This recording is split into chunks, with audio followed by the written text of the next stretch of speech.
பிறந்த குழந்தை முதல் 18 வயது வரை உள்ள குழந்தைகளுக்கான இலவச இருதய மருத்துவ ஆலோசனை முகாம் ஆகஸ்ட் 2 வரை கோவை KMCH மருத்துவமனையில் நடைபெறுகிறது. முன்பதிவிற்கு 8754887568. ரஷ்யாவில் புதிய இணைய கட்டுப்பாட்டு மசோதா நாடாளுமன்றத்தில் நிறைவேற்றப்பட்டுள்ளது.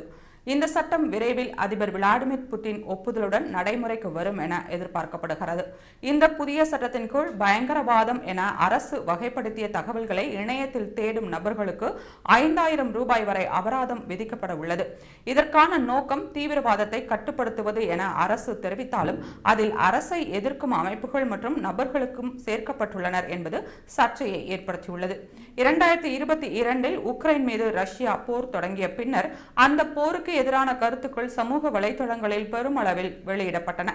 இதனைத் தொடர்ந்து இணைய தணிக்கை தீர்மானிக்கப்பட்டு பலர் மீது வழக்குகள் பதியப்பட்டன.